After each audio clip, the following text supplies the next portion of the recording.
የአቡነ ናትናኤል ገዳም አበምኔት በእርጅና ምክንያት ሌላ እንዲመረጥ ማኅበር ሰብስበው አባ ኃይለ ማርያም ተመረጡ። እኚህ አባት ከእማሆይ ማየገነት ጋርና የእማሆይ ማየገነት በሥጋ ዘመድ ከሆኑት ከአባ አብርሃም ጋር የጠበቀ ቤተሰባዊ ፍቅር አላቸው። በመንፈሳዊ ሕይወታቸውም ሆነ በሥጋዊ ኑሯቸው የሚደርስባቸውን ክፉ ሆነ ደግ ነገር አብረው ነው የሚወጡት። ይህ ፍቅራቸውና ትብብራቸው ከእነሱ አልፎ ቤተሰቦቻቸውንም ስላስተሳሰረ በእነሱ መካከል የሥጋ ዝምድና እንጂ ባዕድነት አለ ለማለት ፍጹም አያስደፍርም። የሦስቱም ቤተሰብ እንደ አንድ ቤተሰብ ሆነው በሰርጉ፣ በሐዘኑ፣ በመውለዱ ብቻ በማንኛውም ነገር ተለያይተው አያውቁም። ለዚህ ነበር አባ ኃይለ ማርያም በአባ አብርሃምና በእማሆይ ማየገነት ላይ የደረሰውን ፈተና ሁሉ አብረው በመጋፈጥና ከብዙዎቹ በመጣላትና በመከራከር የራሳቸውን ያህል የታገሉ። በተለይ ሰይጣን ልቦናቸውን አደንድኖ እማሆይንና አባ አብርሃምን በበሬ ወለደ የሚያሟቸው አባ ኃይለ ማርያም ሁለቱንም የራሳቸው ያህል ስለሚያውቋቸው ለወሬኞቹ ሰዎች በከንቱ አትኮነኑ፣ በገቢር በሐልዮም አያስቡ ብለው ሽንጣቸውን ገትረው የሚሟገቱ ናቸው። አባ ኃይለ ማርያም ፊት እማሆይ ማየገነትንና የአባ አብርሃምን ስም በክፉ የሚያነሳ የለም። ካለም መልሱን ከሳቸው ሳያገኝ አይሄድም። እነሱም እንደዛው ናቸው። አባ ኃይለ ማርያም ከነ እማሆይ ጋር በሁሉ ነገር ይግባባሉ። በተለይ ከአባ አብርሃም ጋር ያላቸው ፍቅር ነፋስ በመካከላቸው አያልፍም። ግን አባ ኃይለ ማርያም ከጸባያቸው ሁሉ እኔ ያልኩት ይሁን ባይነትና እሳቸው ያልመሰላቸው ነገር ካለ ያለ ይሉኝታ ይቃወማሉ። አንዴ ሰውን ከጠሉ ያንን ሰው ፍጹም ማየትም ስለ እሱ መስማትን አይፈልጉም። መታረቅ ብሎ ነገር አያውቁም። በቃ የጠሉትን ሳያጠፉ እፎይታ የላቸውም። በዚህ ጸባያቸው ከብዙ ሰው ጋር ይጋጫሉ። አባ አብርሃምን ቢሆኑ ይህን ጸባይ እንዲተዉ ብዙ ጊዜ ቢመክሯቸውም ሊያሻሽሉ ስላልቻሉ ጸባያቸው ነው ብለው ትተዋቸው ለራሳቸው በዚህ ጸባያቸው እንዳይጣሉ ይጠነቀቃሉ። እነ እማሆይ ይመኙሻልና ኮከቤ በአባ ኃይለ ማርያም መመረጥ ደስተኛ አይደሉም። ምክንያቱም እነ እማሆይ ማየገነት ከእሳቸው ጋር ሆነው ያጠቁናል ብለው ስለሚገምቱ ነው። እማሆይ ማየገነትንም በጥላቻ ይመለከቷት ጀመር። እማሆይ ማየገነት የሚደርሱባትን አሽሙርና ስድብ፣ የሚያሳዩትን ግልጽ ጥላቻ ውጣ ዝም ከማለትና ወደ ፈጣሪዋ ከመጮህ ሌላ ለአባ ኃይለ ማርያምም ሆነ ለአባ አብርሃም አትናገርም። እማሆይ ከሁሉ የሚገርማት ኮከቤ ከአባ ፈቃዱ ተጣልታ እንደዛ ጉዳት የደረሰባት ጊዜ ኃጢአቴ ነው ብላ ከልብ የተጸጸተች መስላ እማሆይንና አባን ይቅርታ ከመጠየቋን በላይ አባ ዘርአብሩክን አስታርቁኝ አማሉኝ ብላ አስቸግራ ፊት ለፊት ተገናኝተው ዳግም አይለምደኝም ብላ እንደዛ ምላ ተገስታ ዛሬ መልሳ ያው በመሆኗ ነው። ወይ ጉድ! መጽሐፈ መነኮሳት ላይ ከሰይጣን ይልቅ ልማድን ፍራ ያለው ለካ እውነት ነው። ሰው አንዴ ሐሜታን ካየው ጋር መገለባበጥን ከለመደ የፈለገ ተአምር ቢፈጠር አይተውም ማለት ነው። እስቲ ያኔ አይኗ የሚፈርጥ እስኪመስል ድረስ እንደዛ እያነባች ዳግም ነገር ውስጥ ዳግም ክፋትን አላድርግም፣ ዞሮ የጎዳው እኔኑ ስለሆነ ሁለተኛ ከሰዎች ጋር አላድምም ብላ ምላ ስትገዘት የነበረችዋ ዛሬ ያንን ሁሉ መሐላና እምባ ረስታ ያው የዱሯ ኮከቤ ትሁን። ይገርማል። አቤቱ ፈጣሪ ምሎ ከመክዳት አድነኝ፣ አንተን ከማሳዘን ሰውረኝ ትላለች። አባ ዘርአብሩክ በጣም ጾም፣ ጸሎት፣ ትምህርት ስለሚያበዙ ሰውነታቸው እየደከመና በሽታም ስላጠቃቸው ወደ ወንዶች ገዳም በቀን በቀን መመላለስ አቃታቸው። ስለዚህ ማኅበሩ ተሰብስቦ ተወያይቶ አባ ዘርአብሩክ እዛው ሴቶች ገዳም ተቀምጠው የአቡነ ናትናኤልን ገዳም ከዘበኛው ከአባ ዓለም ጋር እየተጋገዙ እንዲያገለግሉ ወሰኑ። ምግባቸውንም በወር እንደነ እማሆይ ዱቄት እየተሰጣቸው እማሆይ ወለተ ጴጥሮስ እያዘጋጁ እንዲሰጧቸው ተደረገ። በዚሁ መሠረት ውጣ ውረዱ ቀርቶላቸው አቡነ ናትናኤል ቤተ ክርስቲያን ጠዋትና ማታ በንቃትና በትጋት ያገለግሉ ጀመር። እማሆይ ወለተ ጴጥሮስ ገዳሙ ባዘዛቸው መሠረት አባ ዘርአብሩክ የሚስማማቸው ምግብ ሰርተው ይወስዱላቸዋል። እማሆይ ማየገነት ልብሳቸውን በማጠብ ቤታቸውን በማጽዳት እንደ ቀድሞዋ ታገለግላቸዋለች። የእማሆይ ማየገነትና የአባ ዘርአብሩክ አባትና ልጅነት በጣም የጠበቀ ነው። እማሆይ የአባ ዘርአብሩክን ጽናት፣ ትጋት፣ በጾም በጸሎት ራሳቸውን ጠምደው ያላቸውን መንፈሳዊ ተጋድሎ ዕለት በዕለት ስለምታይ እሷም እየጸናችና በመንፈሳዊ ሕይወቷ እየበረታች የትሩፋት ሥራዋን ከፍ እያደረገች ያለ እረፍት ተጋድሏን ቀጠለች። እማሆይ ሁሌ አሁን እኔ መነኩሴ ነኝ፣ መነኩሴማ ብርቱ ንቁ፣ ለአንዲትም ደቂቃ ሳይሰንፍ ዓላማውን ሳይዘነጋ የሚጋደል አርበኛ ነው። እኔ ግን ሰነፍ ደካማ ቢከፍቱት ተልባ ነኝ። ፈጣሪ አደራ አንዴ አንተን አምኜ ታበራታኛለህ፣ ታጸናኛለህ፣ ታቆመኛለህ ብዬ ጀምሬዋለሁና እርዳኝ። አባቶቼ እናቶቼ ቅዱሳን ከደረሱበት ደረጃ አድርሰኝ።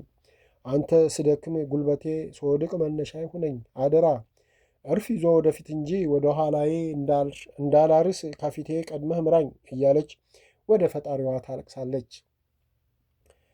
ኮከቤ ደብረ ሊባኖስ ገዳም ጸበል ተጠምቄ ልምጣ ብላ ሄዳ መንኩሳ መጣች። የገዳሟ በምኔት ጠርቷት እንዴት እንዲህ አደረግሽ? ከመንኮስሽ በፊት ገዳሙ ማወቅ አልነበረበትም? ብለው በስብሰባ ጠየቋት። ኮከቤ ገዳሙ ከአንዴም ሁለቴ አመንኩሱኝ ብዬ ጠይቄ እምቢ ስላለኝ ሄጄ መንኩሼ መጣሁ አለች በድፍረት። ገዳሙ እንድትመለኩሽ ያልፈቀደው ገና ብዙ የሚቀርሽ ነገር ስላለ ነው። ስለዚህ ያንን አሟልተሽ እዚሁ መመንኮስ ሲገባሽ እንዴት ይህ ይደረጋል? ያስ ገዳም ቢሆን እንዴት ያለ ገዳሙ ፈቃድና ከገዳሙ የተሰጠሽ ማስረጃ ሳይኖር አመለኮሰሽ? ስለዚህ ደብረ ሊባኖስ ገዳም እንዴት እንደመለኮስሽ ጠይቀን እስክንረዳ ምልኩስናሽን ገዳሙ አልተቀበለውም ተባለች። ኮከቤ ደነገጠች። ወደ ደብረ ሊባኖስ ገዳም ከተጻፈ ልትዋረድ ውሸቷ ሊጋለጥ ነው። ተጨነቀች።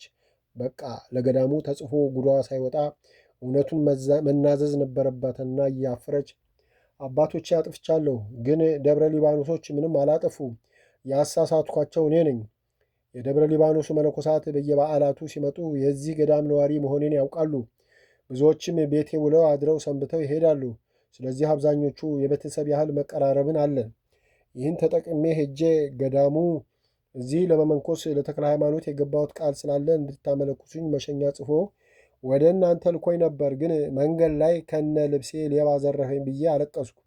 እነሱም የዚህ ገዳም ነዋሪ መሆኔን በሚገባ ስለሚያውቁና ተዋሻለች ብለው ስላልጠረጠሩ ፈቀዱልኝ፣ አመለኮሱኝ። ስለዚህ እነሱ ጥፋት የለባቸውም፣ ጥፋቱ የኔ ነው። ብትገሉ ብትምሩኝም ይኸው ነው እውነቱ አለች እያለቀሰች።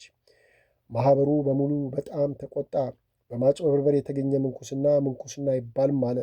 አብዛኛው ማኅበር ሌሎቹን ማጭበርበሯ፣ ፈጣሪንና ሰውን ለማታለል መሞከሯ ራሷን ይጉዳ፣ ራሷን ያቃጥል፣ ራሷን ይጸጽታት እንጂ ምንኩስናውም ምንኩስና ነው፣ አይሻርም አሉ። በዚህ ጉዳይ ብዙ ከተጨቃጨቁ በኋላ በታላቁ ገዳም በተከበሩ አባቶቻችን የተሰጠውን ምንኩስና ለመሻር ስለማይቻል እሷ በጥፋቷ ቀኖና ይሰጣትና ከገዳማችን ትውጣ ተባለ። አንዳንዶቹ ከገዳምማ ውጪ ብለን ገፍተን ገደል አንጨምራትም፣ ባይሆን ከበድ ያለ ቀኖና ይሰጣት አሉ።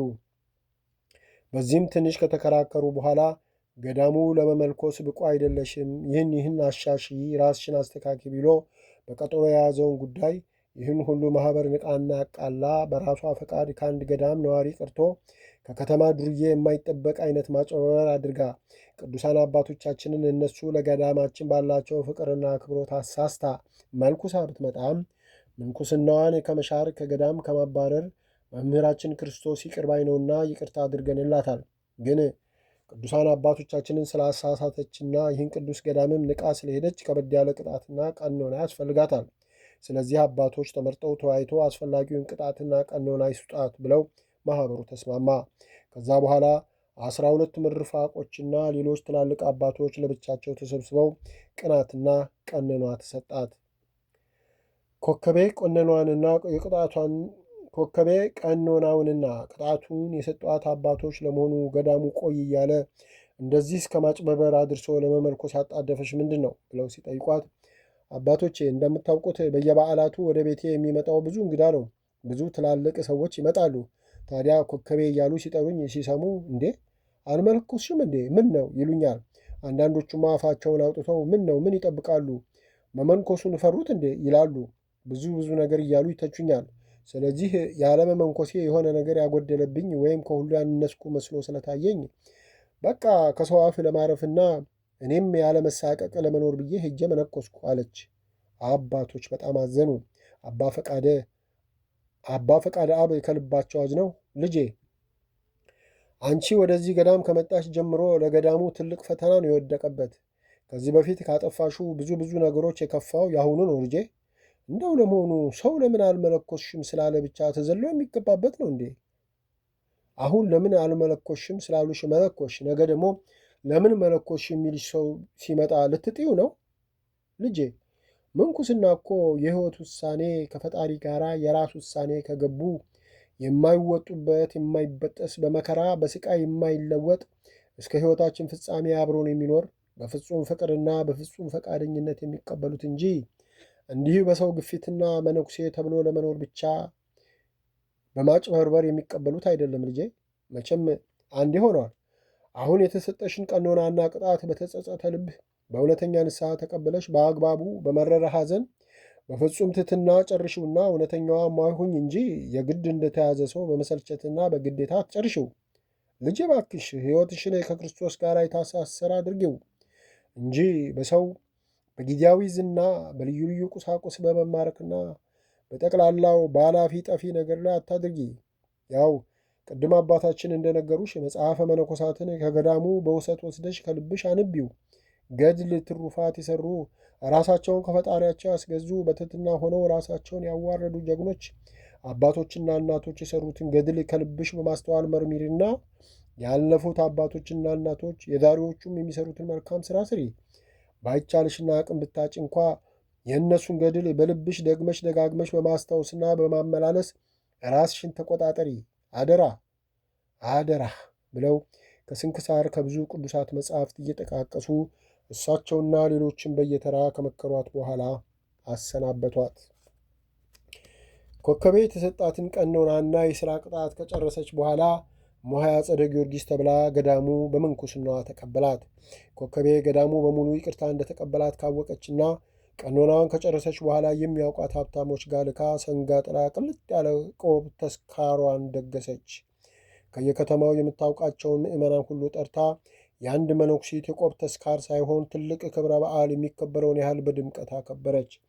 ኮከቤ ለትንሽ ጊዜ ጥሩ ሰው ለመሆን ሞከረች። ግን አንድ አብሯት በቅሎ ያደገ ስር የሰደደ ጸባይ ሆነባትና ቀስ በቀስ እያገረሸባት የቀድሞ ቦታዋን ያዘ። አባ ዘራ ብሩክ ከአንዴ ሁለቴ ሶስቴ ለብቻዋ መክረው አስተምረው ልትመለስ ስላልቻለች ሁሉም በፈጣሪ ትተው በጸሎታቸው ከማሰብ በቀር መምከር መቆጣቱን ትተዋል።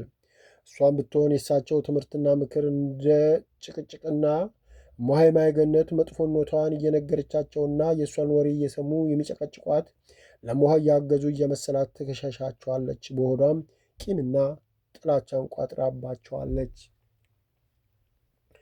ኮከቤ አሁን እሞሃይ አጸደ ጊዮርጊስ ስለሆነች ካሁን በኋላ እሞሃይ አጸደ ጊዮርጊስ እያለን እንቀጥላለን።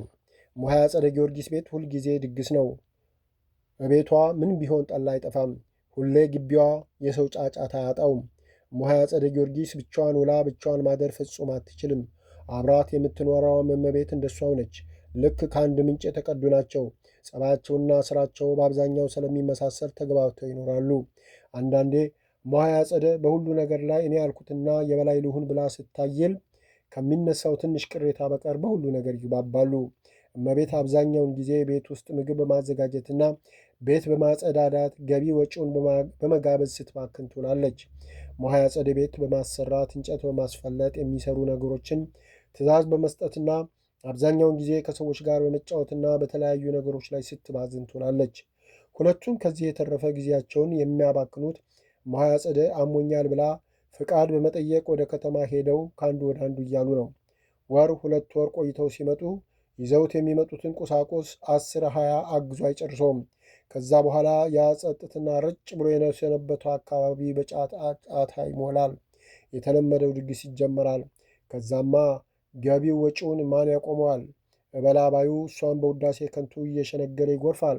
እሷ በሕይወቷ ከዚህ በቀር የሚያስደስታት ስለሌለ ከየሀብታሙ ሰብስባ ያመጣችውን በገፍ ታቀርብላቸዋለች። እነ እሞሃይ ያመልማልና ይመኙሻልም በየጊዜው አንዳንድ ነገሮችን ስለምታደርግላቸውና ጠዋት ማታ ቀለባቸው እዛው ስለሆነ ምድራዊ መልአክ ይሏታል። በዛች ገዳም ላይ ያለ እሷ ጻድቅ የለም ብለው ያሞግሷታል። እሞሃይ አጸደና እመቤት እንደዚህ በውዳሴ ከንቱ ዓይናቸው ስለታወረ ከጾም ከጸሎት ይልቅ ለሰዎች ቀና ጎንበስ ብሎ ማገልገል፣ ማብላት፣ ማጠጣት፣ ከሰዎች ጋር ከበርቻቻ ማለትን መርጠው ይህንኑ እንደ መደበኛ ስለው አድርገው ይዘውታል። እሞሃይ ማይገነት ማንንም አታኮርፍም። ሁሉንም ፈገግ ብላ ሰላም ትላቸዋለች። ጥላቻቸውንና ንቀታቸውን አውቃ እንዳላወቀ ታልፋቸዋለች። አንዳንዶቹ ሊሰልሏት የእሞሃይ አጸደን ክፋት እያነሳሱ ተናግረው ሲያናግሯት ቢጥሩም እሞሃይ ማይገነት ስለ እሷም ሆነ ስለ ሌሎቹ ፍጹም ክፉ አታወራም። እንዳውም እስከ ደንቃቸው ድረስ ስለ እነሱ ጥሩ ሰው መሆንና እሷ ለሰውም ለፈጣሪም የማትመች መጥፎ ሰው መሆኗን ነግራ አሳፍራ ትመልሳቸዋለች። እማሆይ ማየ ገነት በኑሮዋ በጣም ትጠነቀቃለች። ሞልቶ ቢተርፋት እንኳ እሷ በመጠን መኖርን ትመርጣለች። ለሰዎች ስታደርግም በአግባቡ ነው። ከሚያስፈልጋት በላይ በቤቷ ትርፍ ነገር እንዲኖር አትፈልግም። ከሰዎች ጋር ስትቀራረብና ስትገናኝ በገደብ ነው። ከእማሆይ ወለተ ጴጥሮስ ጋር እንኳ ያላት ግንኙነት መስመር ያልዘለለ ነው። ቤቷ ግቢዋ ሁሌ ዝግ ነው። ያለ በቂ ምክንያት እሷም ሰው ቤት አትሄድም፣ እሷም ቤት ከማንም እንዲመጣ አትፈቅድም። በአብዛኛው ብቸኝነትን ትመርጣለች። አንድ ቀን አባ ለአከና አባ ጽጌ አንድ እንግዳ መነኩሴ ይዘው መጡ።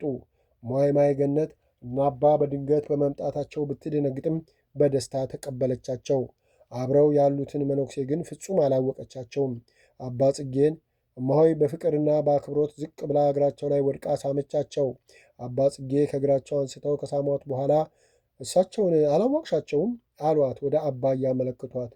እማሆይ ማየ ገነት እንግዳውን ትኩር ብላ አይታ አላወቅኳቸውም ብላ ወደ እሳቸው ሄዳ በአክብሮት ወደ እግራቸው ዝቅ ስትል መነኩሴው ቀድመው ደጓ ልጄ፣ የእኔ መከረኛ ልጄ ደጓ አለሽ ብለው እንባቸውን እያፈሰሱ ቀና ሲያደርጓት አወቀቻቸውና አባቴ የእኔ መልክ ይጥፋ፣ የእኔ አፈር ልምሰል አባቴ እርሶ ኖት ብላ ከእጃቸው አምልጣ እግራቸው ላይ ወድቃ እየየው አለቀቀችው። አባ ክብረ ክርስቶስ ከእግራቸው ላይ ለማንሳት እየታገሉ እሳቸው ማጎንብሰው ያለቅሱ ጀመር። እማሆይ ማየ ገነት የእናቱን ሞት እንዳረዱት ራሷን መቆጣጠር አቅቷት መሬት ላይ የተንከባለለች እየያለች እና አባ ላከም ሁኔታዋን እያዩ ከማልቀስ በቀር ዝም ሊያሰኟት አልቻሉም። አባ ገብረ ክርስቶስ እንደምንም ብለው አንስተዋት በቃ ልጄ፣ ዋናው ሁለታችንም በሕይወት ኖረን መገናኘታችን ነው። ስለዚህ ፈጣሪን ልናመሰግነው ይገባል ብለው በብዙ ምክርና ማባበል ዝም አሰኟትና ወደ ቤት ገቡ። እማሆይ ማየ ገነት የአባ ገብረ ክርስቶስ እንደዛ መሆን ቅስሟን ሰብሯታል እና አባ ላከ የነገሯት ቢሆንም ይህን ያህል ይሆናል ብላ አልጠበቀችውም ነበር። ያ የምታውቀው መልክና ቁመና፣ ያ ሰውነት ሁሉ ጠፍቶ በሕይወት ያለ ሰው ሳይሆን ሥጋ የሌለው አጽም ግን የሚንቀሳቀስ ሆኖ ስታይ ሐዘኗ ልክ አጣ። እግራቸው ስር ቁጭ ብላ በእጇ እንደ እንጨት የደረቀውን ሰውነት ስትደባብስ ዘገነናትና እግራቸውን እንደያዘች ስቅስቅ ብላ አነባች። አባ ገብረ ክርስቶስ ተይ ልጄ፣ ያ በፊት የምታውቂው ገላ በኃጢአት የደለበ ለፈጣሪ ያልተገዛ ከንቱ ነበር። ይህ ግን ኃጢአቱን በደሉን አውቆ ፈጣሪውን ጠዋት ማታ ይቅርታ የሚጠይቅና በፈጣሪው ፊት የተዋረደ እሱ ጠፍቶ ነፍሱን ለማዳን የሚጣጣረውን አዲስ ሰውነት ነውና እሱን አይተሽ ልትደሰት እንጂ ልታዝኛ አይገባም ልጄ ብለው አባ ብለው ዝም አሰኟት። አባ ላከ የወረደ እንባቸውን እየጠረጉ ልጄ ተነሽ፣ ለእግር ውሃ አምጪና ታጥበን ቤተ ክርስቲያን ደርሰን እንምጣ አሉ። እማሆይ ማየ ገነት ደንገጥ ብላ ተነሳችና የእግር ውሃ አምጥታ ሁሉንም አጠበቻቸውና ጸሎት ተቀብላ አባቶቼ ደህና ናችሁ አላችሁልኝ ብላ በድጋሚ ሁሉንም ስማ ሰላምታ ሰጠቻቸው። አባ ጽጌ እኛ ደግሞ በድንገት ስንመጣ ደስ ብሎች ትቀበይናለሽ ብለን ስናስብ ከአንቺ አልፎ የእኛንም እንባ አስጨረስሽን እኮ አሉ ፈገግ ብለው እያዩዋት የእሷም ገላ ማለቁን እያስተዋሉ። እኔ አባ ገብረ ክርስቶስ ይመጣሉ ብዬ በሕልሜም በሆኔም ስላላሰብኩትና ያኔ የማውቃቸው አባ ዛሬ ላይ ሆነው ሳያቸው ራሴን መቆጣጠር አቅቶኝ እኮ ነው አባቶቼ አሳዘንኳችሁ፣ ይቅር በሉኝ አለች ከተቀመጠችበት ብድግ ብላና ራሷን ዝቅ አድርጋ። አባ ላከ አይ ልጄ፣ አባ ጽጌም ላፋቸው አሉሽ እንጂ እኛም ማኅበረ ሥላሴ ገዳም ሄደን መጀመሪያ ያየናቸው ጊዜ ከአንቺ በላይ ነው የሆንነው። ከዛ በኋላ ደገም አድርገን ሄደን ስናያቸው ተላመድንና ጨከናልን እንጂ አሉ በሐዘኔታ አባ ገብረ ክርስቶስን እየተመለከቱ። አይ እንግዲህስ ላዝንባችሁ ነው። እኔ እኮ የሠራሁት ኃጢአት ከተራራ ገዝፎ እንዴት ሆኜ ከፈጣሪዬ ታርቄ ፊቱን ያለሁ ብዬ ስጨነቅና ምን ባደርግ ይሻለኛል ብዬ ራሴን ለሱ የማስገዛበትን መንገድ ስፈልግ ይቺ መቀመጣጠልንና መደላደልን የለመደች ሥጋ ያ ጮማና ቅቤ የቀረብኝ ብላ ኩርፋ ከሳች እንጂ እኔ ጻድቅ ሆኜ ወይም ስለ ጽድቅ ብዬ ስላልሆነ የእናንተ ንግግር ውዳሴ ከንቱ ጉድጓድ እንዳይከተኝ ስለምፈራ ይህን ነገራችሁን ካልተዋችሁኝ ልቀየማችሁ ነኝ። አሁን ምን ያስለቅሳል? እኔስ ዕድሜም አርጅቶ ሥጋዬ ወደ መቃብር መውረጃ ጊዜውን እያሰበ ተሳቆ ከስቶ ነው ይህች አንድ ፍሬ ልጅ ያ ሁሉ ቁንጅናዋና ወዘናዋ ጠፍቶ እንዲህ ስትመስል ይልቅ የሚያስለቅስ የሚያስቀና ተጋድሎ እሷ ነው አሉ በማዊ ሁኔታ ልባቸው ተነክቶ። አይ አባቴ ስጋ ቁጥር ቢሉ ጣፊያ አንድ አለ አሉ። እኔ ደግሞ ትሩፋት ከሚሰሩ ቁጥር ውስጥ እገባለሁ። መቼም አባቴ ነፍሴን ብርቱ ካሉት ይበረታልና ወደፊት እንድበረታ ሞራል ከሆነ በእናንተ አባቶቼ ጸሎትና ምክር ትሩፋት ሰርተው ከተጠቀሙት ጋራ ፈጣሪ እንደሚደምረኝ አልጠራጠርም። አባቴ መቼም እስከ ዛሬ መጥቼ ስላላየሁት አይቀየሙኝም። ገዳማችሁ ሴት ስለማትገባ ግራ ገብቶኝ ነው በአካል ባልመጣም ከአንዴም ሁለቴ ደብዳቤ ደርሶታል እርግጠኛ ነኝ አለች እና አባ ለአክን እየተመለከተች። እና አባቴ እንዴት ልትመጡ ቻሉ?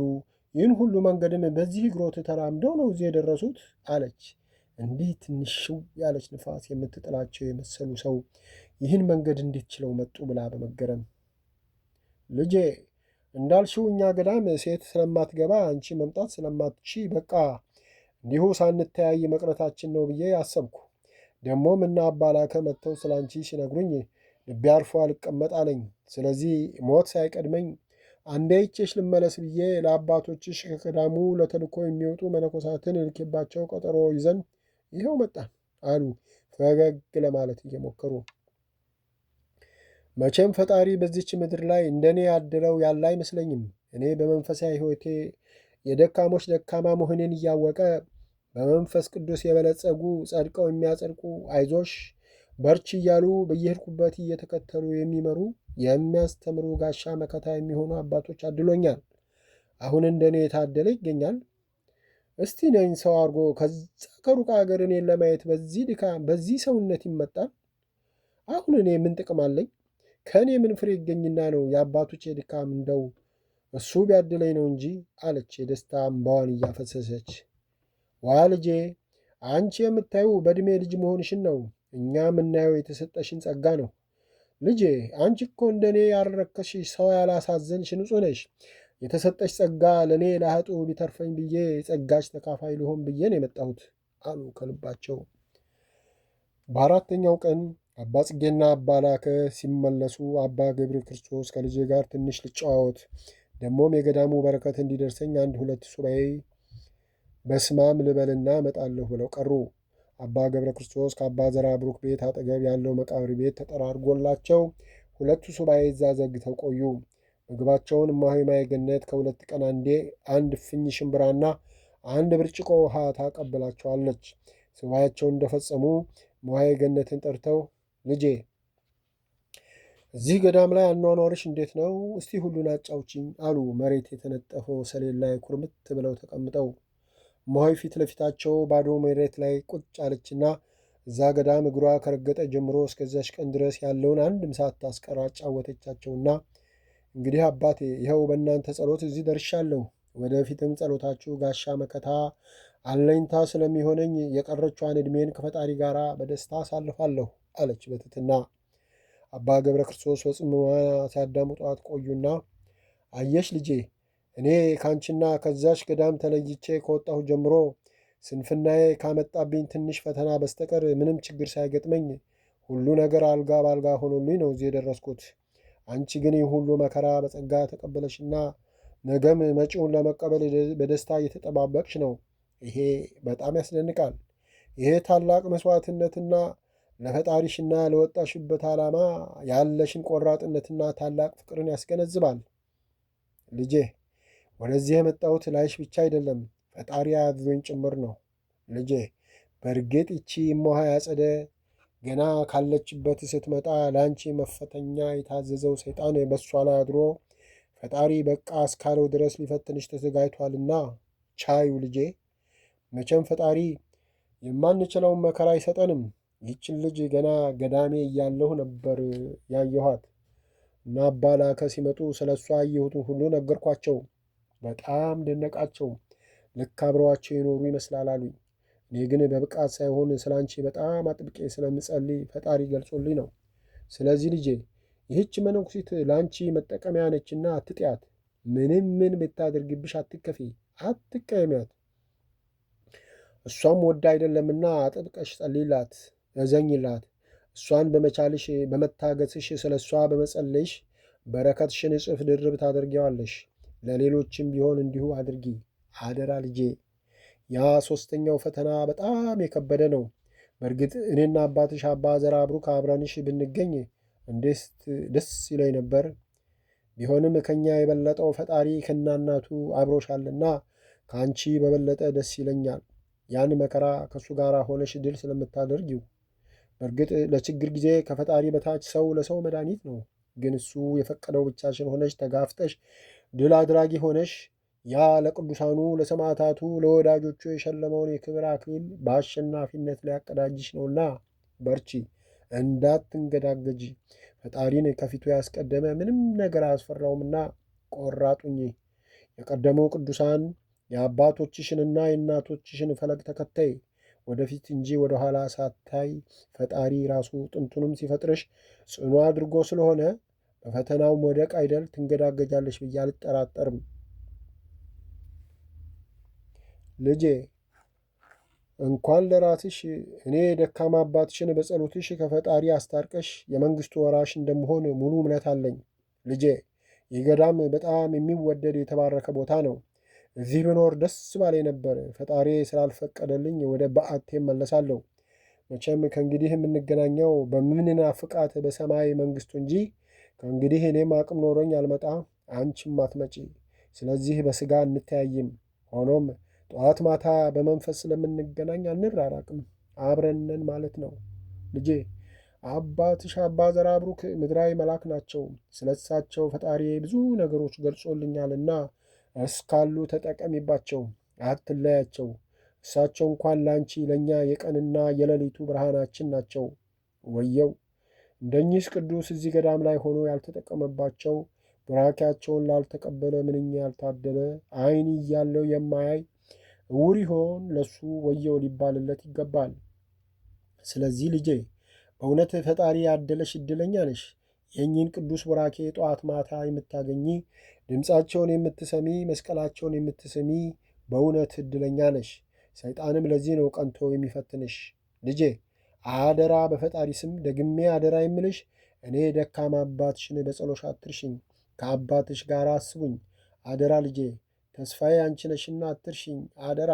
የተሰጠች ጸጋና ክብር ትልቅ ነው። እኔ ከበፊቱ የበለጠ አሁን በዚች በሁለት ሱባኤ ሁሉን ተረድቻለሁና አደራ አደራ አትርሽኝ አሉ እምባቸው እየወረደ። እማሆይ አባቴ ምን ነው እርስዎ ኖት በጸሎቶ የማይረሱኝ እንጂ እኔ ለእርስዎ ምን ብዬ ነው የምጸልይ? አባቴ እኔ አልረሳሽም፣ አልተውሽም፣ ለአንዲት ደቂቃ አልዘነጋሽም በሉኝ እንጂ እኔ ያለ እናንተ ማናለኝ አለች እግራቸው ላይ ወድቃ እየተንሰቀሰቀች። ተይ ልጄ፣ በእርግጥ ሁላችንም በየጸሎታችን መተሳሰብ ግድ ነው። ቢሆንም የአንዱ ክብር ከአንዱ ይበልጣልና ትልቁ ለትንሹ አጥብቆ መጸለይ አለበት። ስለዚህ ልጄ ከእኔ ጸሎት የአንቺ ቀድሞ ቅድመ እግዚአብሔር ስለሚደርስ አንቺ አጥብቀሽ ጸልይልኝ ልጄ። እኔማ ዕድሜን ሙሉ ባለሥልጣን ሆኜ ብዙውን ስበድል የኖርኩ ኃጢአተኛ ነኝ። ፈጣሪ ይቅር ባይ ሆኖ ምሮኝ እንጂ ስሙን ልጠራ ደጁን ልረግጥ ያልተገባሁ ነበርኩ። አንቺ ግን ምንም ሳትበድይ ገና በልጅነትሽ የመከራ ሰዓት ሲጠብስሽ በደስታ የምትቀባይ ቅድስት ነሽና አትርሽኝ ልጄ አትርሽኝ አሉ ከወደቀችበት ቀና እያደረጉና በጉንጯ የወረደውን እንባ እየጠረጉ።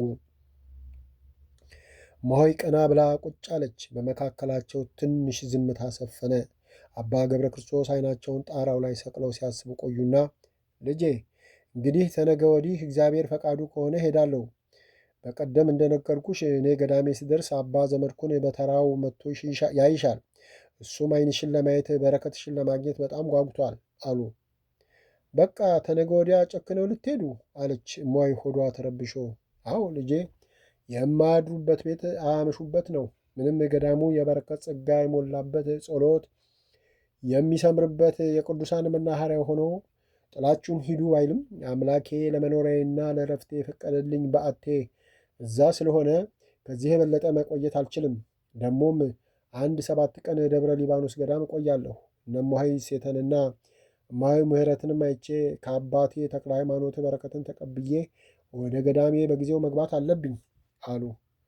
እሺ አባቴ ይሁን። መቼም ከእንግዲህ በዓይነ ሥጋ ባንገናኝም በመንፈስ አብረን ስላለን እንደተለዩኝ አልቆጥረውም አለች የመጣባትን እንባ ታግላ መልሳ። አባ ገብረ ክርስቶስ ከአባ ዘርዓ ብሩክ ጋር ስለ ገዳሙ ስለ እማሆይ ማየ ገነትና በሱባኤ ጊዜ ስላዩት ራእይና ስለ ብዙ መንፈሳዊ ነገሮች ሲጨዋወቱ አብረው አደሩ። እማሆይ ማየ ገነት አበብኔቱ አባ ኃይለ ማርያምና አባ አብርሃም አብረው ስለ አባ ገብረ ክርስቶስ ጉዞ ከተወያዩ በኋላ አባ አብርሃም እስከ ገዳማቸው ድረስ አድርሰዋቸው እንዲመጡ ተስማሙ። በማግስቱ አባ ገብረ ክርስቶስ ከአባ አብርሃም ጋር ለመሄድ ሲነሱ እማሆይ ማየ ገነት እስከ ጤና አዳም ከተማ አብራ ለመሄድ ብትነሳም አባ ገብረ ክርስቶስ አይሆንም ብለው በግድ አስቀርተዋት እምባዋን እያዘራች ተሰናብታቸው ተመለሰች።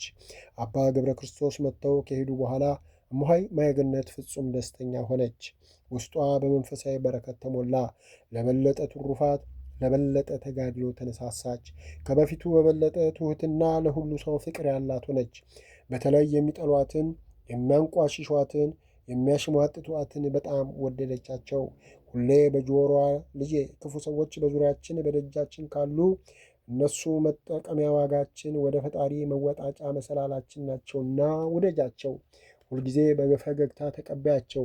ውስጥሽም ውጭሽም በደስታ በፍቅር ይቅረባቸው ያሏት የአባ ገብረ ክርስቶስ ቃል ይደውልባታል።